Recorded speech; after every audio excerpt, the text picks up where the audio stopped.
Wherever there are shadows, there are people ready to kick at the darkness until it bleeds daylight. This is Bleeding Daylight with your host, Rodney Olson. Welcome, and thanks for listening. Please follow Bleeding Daylight on Facebook, Instagram and Twitter. Find the links at bleedingdaylight.net. Please rate and review Bleeding Daylight wherever you listen to podcasts, and don't forget to share this and other episodes with others. We're dealing with a sensitive topic today. It's a difficult but important conversation.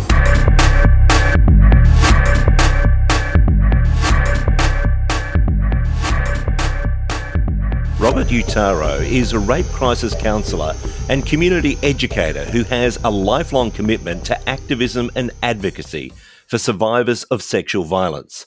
He facilitates workshops that unpack the realities of sexual violence and offers strategies for support and prevention with a focus on healing. He's the author of the book To the Survivors. He's my guest today on Bleeding Daylight. Robert, thank you so much for your time. Rodney, thank you so much for having me. I just want to say to all your listeners out there that this can be a really difficult conversation to have.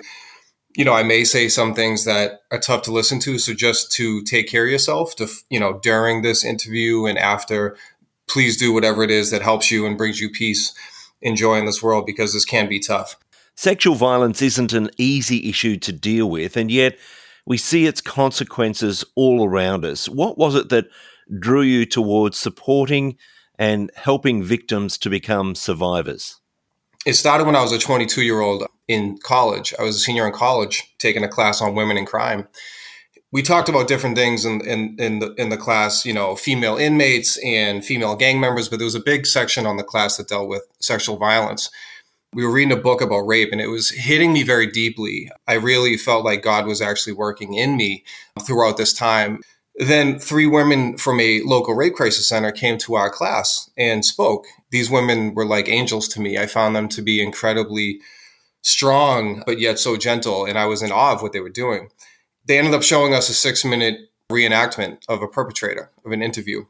Really, the disgust just came at me first. I thought I was going to, throw up in my chair. And then that disgust really turned into like a deep rage. It was something I'll never forget. And God said to me, "Will you help?" I was so nervous, so insecure. Every negative thought or emotion came at me, but I ultimately said yes. And there were opportunities to volunteer. And at the end of class, as nervous and as scared as I was, I asked them, could I volunteer with you? They took down my information. I ended up being selected over other people for an internship, and my life has never been the same since. When you're surrounded by this much pain and the deplorable acts that others have committed, how do you prevent yourself from seeing the world as darker than it actually is? It's an interesting question. I do see darkness in the world, but I think my faith, and I have hope, and I do believe in love. I believe in God. And I believe that as dark as this world can be, and as violent and atrocious as this world can be, there's ultimately more good than bad in it.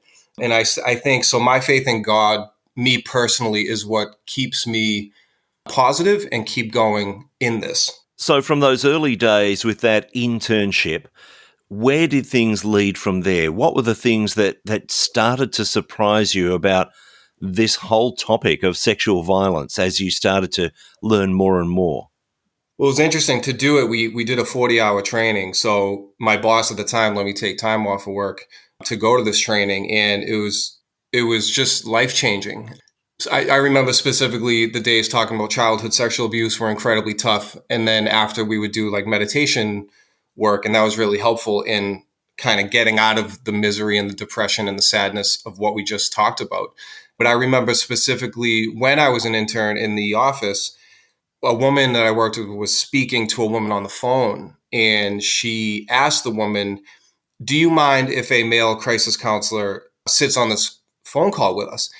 And that really hit me. It became so real because I wasn't even looking at this woman. I wasn't speaking to this woman. I was just on the phone. But because it is so personal, because it is so painful to so many people, she asked that question, and that was something that hit me very deeply. As a male, is it sometimes difficult to gain the trust of those that you're talking to those that you're trying to help? Sometimes, and then sometimes it isn't. I think sometimes the people that you never expect would open up to you about this kind of thing do. And that's their choice if they choose to. There can be and that's fine. If people don't feel comfortable speaking to me, they don't have to. And that's more than okay. My hope for people is that they talk to someone. If they are hurting in any way, that they will speak to someone that they trust, that will treat them well. So there have been people of all different backgrounds who feel comfortable speaking with me, and of course, plenty of people that don't as well. How big is this problem? Because we do hear of cases of sexual violence again and again, but how big is this problem really? I don't often speak about statistics because it's the least reported violent crime. So no matter what stats you have, ultimately don't show the true picture of what's going on in the earth. I believe it is incredibly prevalent. I just recently spoke at a high school to 2 classes, and I have them all stand up, and I asked them, I said, does anyone know of someone, please remain standing if you know of someone who's been sexually assaulted? And every single student was still standing. I found that to be quite disturbing, that all of those kids knew of someone who has been sexually assaulted. And I asked if they remained standing if they knew of someone who has been raped. A few sat down, but still the vast majority of people knew someone. So there are many people all over the world, women, men, children, who are sexually violated. And oftentimes it is hidden in secrecy and we don't know, but people are living their lives, dealing with the daily stresses of life. But many people are also dealing with the pain of sexual trauma, other traumas as well, of course. But yes, I believe this is incredibly prevalent, but I could not give an exact number on it. I'd like to ask about some of the things that we hear whenever there's a case that we see, for instance, in the media that talks about this sort of sexual violence. There are certain things that people will say, such as, well, this happened so many years ago. Why are they just talking about it now? Can you take us through why sometimes victims will hold back for so many years before they open up about what they've endured? It's incredibly difficult to talk about.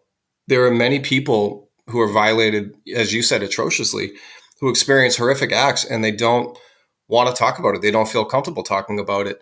And that's okay. Most people don't report to the police. But over time, sometimes people do feel more comfortable talking about it. And sometimes when you bring up the media, sometimes if a story comes up in the media and someone else was also assaulted by that perpetrator, they may feel more comfortable opening up as well because now someone also came out and disclosed about that perpetrator. It is incredibly difficult to talk about. And also it's tough to talk about, not just because of how painful the crime is, but also because of sometimes how we treat people. So if we are not listening to them, if we don't believe them, if we're blaming them for some of their actions, these are some of the reasons why people ultimately stay silent to begin with. And again, there's often this narrative in the media when there are high profile cases, when people come forward, and especially when women come forward and say, yes, that was my experience too, that there's this chorus of people saying, oh, they're just doing it for the money. Can you imagine a time where someone would put themselves through all of that for the sake of supposedly making money? No, in fact, many people do not come forward for money or for criminal prosecution. Many people, even if they do come forward, they sometimes want validation, have their voice be heard and to be recognized as someone who has been victimized by this person or by these people. Because I imagine it's an incredibly traumatic experience to come forward, and it must be re-traumatizing for many of these people when they're accused of just coming forward and making things up, or to do things for money, or to do things for notoriety. How damaging can that be? Incredibly damaging. And there are people who do lie. It's not the majority of people, but there are human beings who do lie. But those who are coming forward, again, with a media story, and I can't speak for them because I'm not them, but I believe they come forward, again, now they might even feel slightly more confident, empowered. Maybe they might believe that they might be believed now because someone else has already said this. And maybe they feel, after all these years, they feel more confident. Or maybe they also feel that, wow, 2 other people have said this, 5 other people have said this, now I'm number 6. And more people might actually start to believe that, wait, this person really could have committed these crimes or did commit these crimes. So I think there's many different reasons. So we hear about these different incidents in the media, as I say, but more prevalent than that, of course, is just everyday assault that happens. Give me a picture of that. Is it generally someone known to the victim? Is it someone who's a complete stranger? What are we on the lookout for here? Yes, you're right. We hear about stories in the media, but the media stories don't speak to the reality of what's going on all around us. So people, at least in my experience, people will talk about, drinking and all these parties at colleges, but there are so many people who are assaulted, abused, raped, abused for years, where alcohol or drugs have absolutely nothing to do with it. So the vast majority of people sexually abused do know their perpetrators. Now, that doesn't mean that there aren't stranger assaults, because there are, but the vast majority of people do know that their perpetrator. It has nothing to do with alcohol or drugs so many times.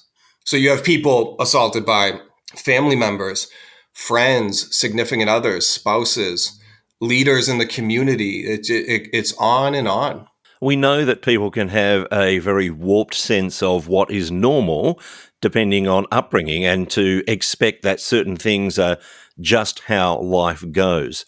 Are there many times when there are those people who have been abused who for some time haven't even realized that this is something that is terribly wrong and should never have happened to them? I believe plenty of people feel that. I think there's also plenty of people who sadly are abused as children in different ways. And they sometimes do think that's normal because that might be all they know.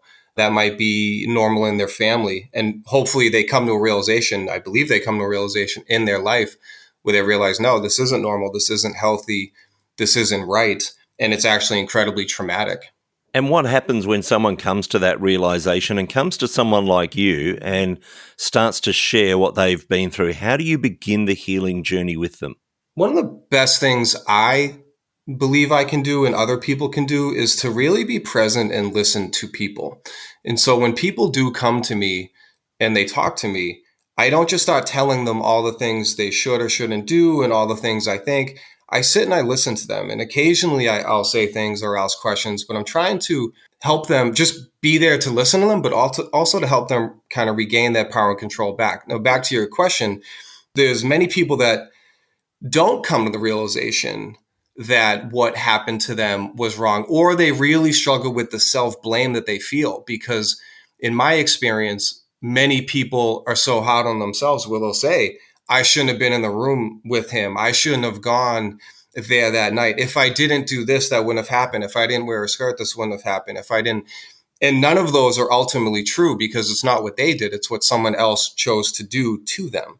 There are people who do come to a realization when they realize whoever hurt them was ultimately wrong. And I believe that's when a massive life change and a healing can occur, when people really intellectually, emotionally, spiritually, in their whole being understand that they are not at fault for what someone else did to them. But it's very difficult. And so sometimes that process can take years. One of the best things I can do is just continue to listen to them, to continue to support them, and to continue to let them know that I'm with them, that I'm with them through this, because then sometimes people just think they're annoying me or frustrating me, or they're not hitting a certain timeline. It's like, no, it's not about a timeline. I'm with you. What do you need right now in this moment in time? And I try my best to be with them. You talk there about listening and to be able to hear the story that someone is sharing with you. How often do you find out that someone has tried to share that story before to one person, to a couple of people, or even to a number of people, and yet no one has believed them? No one has taken the time to hear that story? Too often. And it's usually not just one person, it's many people. One woman comes to mind I'm thinking of that all her friends know of the perpetrator, and none of them even want to attempt to understand what happened. They just think, oh, there's no way he didn't do that. It was just regretted sex. There's no way he didn't rape you. And so that has ruined the friendship of this particular woman and these people. But it's interesting because as human beings, rape or not rape, we sometimes have trouble opening up to people in general for fear of not being treated well or not being understood or I deal with this with kids, with teenagers and younger adults and even older adults, that they don't feel comfortable opening up about whatever they're either feeling, thinking, sometimes due to our own judgments or our condemnation or just the way we respond. So that's why it's really important to try to find someone in this world who really will listen to you, will really attempt to understand it and try to help you through it to the best of their abilities. I'm sure that there are serial abusers who know very well how to act in the general population so that they look like, well, they're a great guy and no one suspects them. How much does that play into the, I guess, the willingness of people to come forward, knowing that I know how this person presents in public and no one's going to believe me? Yeah, I think that plays a big role in why people don't come forward. I think there are many intelligent criminals, and there are many people that commit crimes not in society but in their own homes. Again, it's a very hidden crime. It's a secret crime in many ways. If you punch someone in the face and you see they have a bruised eye, you see the eye. But if you sexually assault someone, very rarely is there the evidence to prove that. So you have these people. Now there is evidence, of course, in plenty of cases, but there's many times there are not. So it's, even if someone wanted to pursue criminal charges, it's very difficult given a lack of evidence, if that is true in that particular case. So I think it is very difficult for people to come forward. It's very difficult for people to talk about. It's extremely difficult to prosecute if there's no evidence. And it's really tough to bring this up about someone that you know, if they are loved in the community, if they are sadly in some instances worshipped in the community. And it's really tough for kids, for young children to speak up about it is incredibly tough. So all the more reason I think we need to have a loving and welcoming and compassionate environment in our homes, in our schools, wherever we may be, that in case someone is suffering with something, that hopefully they feel comfortable sharing it with us. You've mentioned that one of the hardest things for you is to face children who have suffered sexual abuse. How can we actually prepare our children? How can we tell them that it's all right that if something happens that they talk to us, without us going so overboard that we actually bring them into fear? You ask a lot of great questions. I think it's tough, and maybe it depends on age too. So when we're talking about high school students or middle school students versus like 5-year-olds, maybe the things we say might be a little different. But I think especially when they hit a certain age, and I don't know maybe what that age is, but that we do talk to them and we try to let them know that there's healthy touch and unhealthy touch. It's okay to touch someone you're playing a tag game or whatever it is. It's unhealthy touch. There are other ways of unhealthy touch. So to teach them about that, to teach our kids about that, to be real with our youth, to tell them the truth about what sexual assault really is, but not even to just tell them, to listen to them, because some of our kids have already experienced it, or they know of someone who has experienced it, or they sadly will experience it in the future, to let them know that this is not okay. It's never their fault. And we're teaching people also to not do this, to our boys and girls, to our men and women, to all people, to not force yourself upon someone, to not coerce them into anything, to not assault anyone, to not rape anyone, to understand what consent really means in all of its ways. These are conversations we need to have, and we need to be real with our kids.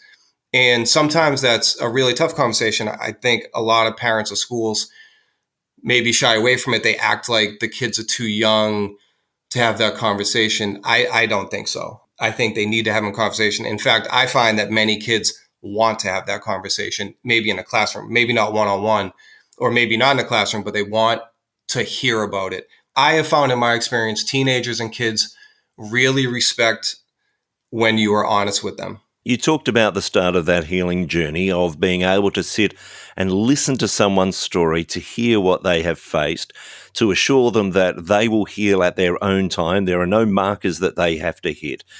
What does healing look like long term? Tell me some of the stories of people that you've walked alongside that have come out on the other side and have experienced true healing. Yeah, I believe healing does look different for people. And there are some people in my book. In my book, it's about people who have been raped and sexually assaulted and how it affected them and where they've gone. And that's taken years for many people. One example is just even a guy in my book, a friend of mine, this man named Jim, who was sexually abused as a kid. He was quiet for years and it affected him in many different ways. But here he is now as an older man. He's married, he has kids, he has speaking engagements where he's talking to people, he's talking to kids, he's listening to them, he shares a story and he lets people ask them whatever they want. And here he is impacting lives every time he speaks. Now, was he doing that 20 years ago? No, but he does it now. And there are many stories like that. And it's not just people that go out and share their story and they become advocates. In fact, many people don't do that. Another form of healing is for some people being able to even talk about it, to even be able to write about it in an email or in poetry, little by little. If they start to feel a little more confident, they feel a little more confident maybe going out on a date or doing better in school, or just having it not control and cripple their lives is vitally important. And I see that in people. I see people grow. I see people heal. I see people live functional, healthy lives, again, with relationships or even as individuals. But I also see people really suffer and that this does control and cripple many people and that they haven't come out of it. So there's a whole range of reactions and pieces on these healing journeys. Many people do take those steps to go forward in the healing journey, and many people block it out, don't talk about it, don't deal with it, but it's still there in them. I imagine that there are a number of people that are affected by any single assault or multiple assaults that happen to a person, such as other people that are involved in relationships with them where they don't quite understand why they react to certain things. Is there a way that we can start to bring healing to people that surround that person as well? You're right. This is not something that just affects people who are assaulted. This affects significant others, family members, and friends as well. And when you asked the question, I immediately thought of, I was at a male conference once for all male rape survivors. Their wives, some of these women were bawling, gushing, crying because maybe they just learned about this in their husbands. Maybe they've been married for 20 years and never knew that their husbands were sexually abused as children. I don't know. But the pain that those women had was something, it's pierced in my mind and my soul. Yes, we need to also be there for our significant others. And that's the beauty of rape crisis counselors and hotlines and resources out there in the world that significant others can go to as well, because of course they're affected by this. How could they not be? And then, of course, we look at the other people that are involved in these assaults, and that is the perpetrators. How do we bring healing to them when everything within us just acts with anger, with revolt? How do we actually bring healing for them?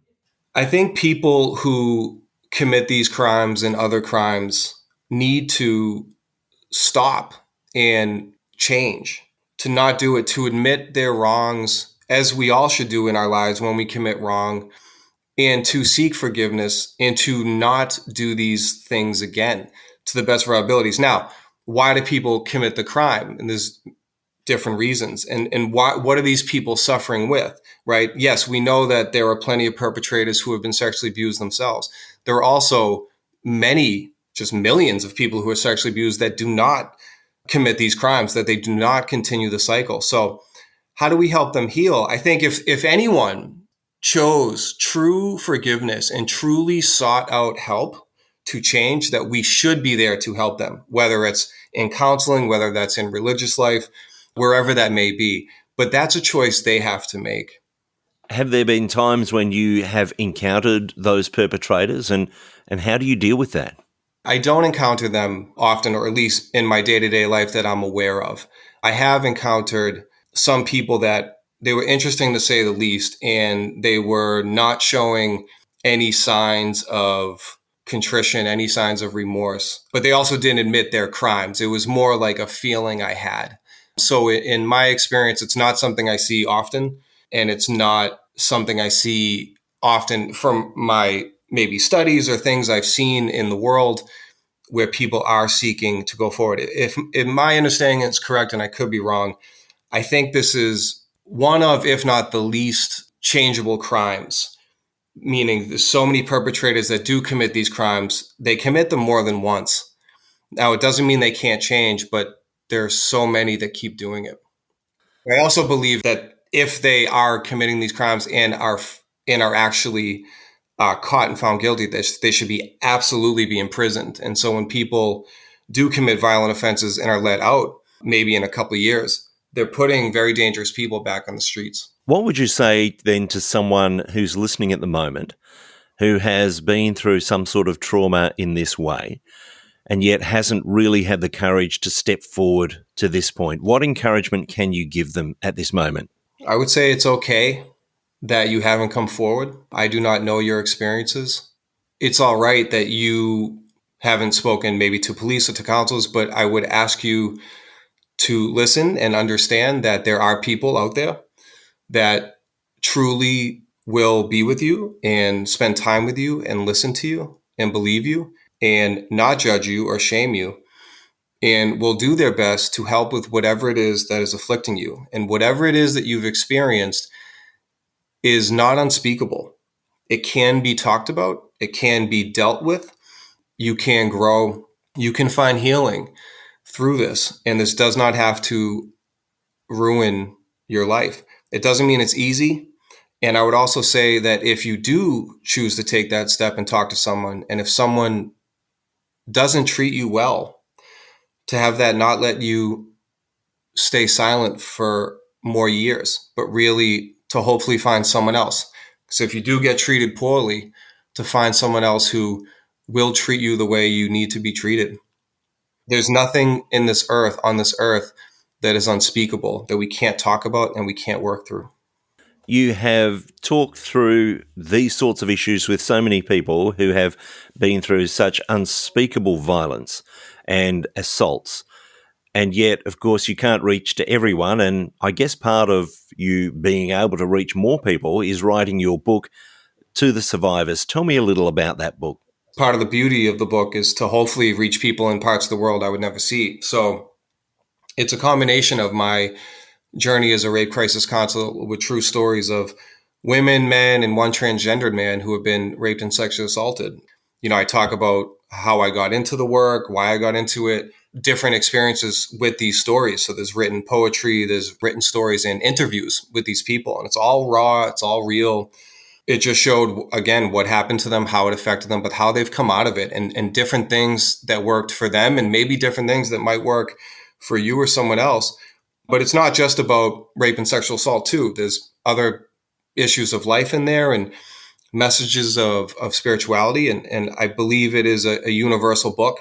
And I hope it's helpful for significant others as well as people who've experienced this, and just people that don't maybe know someone, but hopefully to educate ourselves on some of this. And it's one book that doesn't speak to the whole world, of course, for all the assaults that occur, but it is something. It's hopefully something positive in this world. And I would tell people to not pick it up if it really is that difficult for them. So they have the choice, of course, that they know it's out there. Or if they do pick it up and they start reading it, and then if it becomes too much for them, to put it down. So to go at it, to read it at your own pace if you choose, but know that there's a lot more light than darkness in it, because none of the stories keep you low. It could be triggering. It can be very difficult to read, but they all bring you out of it, as hopefully I do through my writing as well, to show that there really is hope and healing after this. If people are wanting to get hold of the book or even to contact you, where's the best place for them to find you? They can find To the Survivors on Amazon.com. It should be in most online retailers. And if they wanted to email me directly, they could do so through my website, robertuttaro.com. Robert, we've talked about some very difficult things today, but I want to thank you for the work that you do, for the way that you sit alongside people to hear their stories. And I just want to thank you for sharing some of that here today on Bleeding Daylight. I thank you deeply for having me. God bless you, Rodney. Thank you for listening to Bleeding Daylight. Please help us to shine more light into the darkness by sharing this episode with others. For further details and more episodes, please visit bleedingdaylight.net.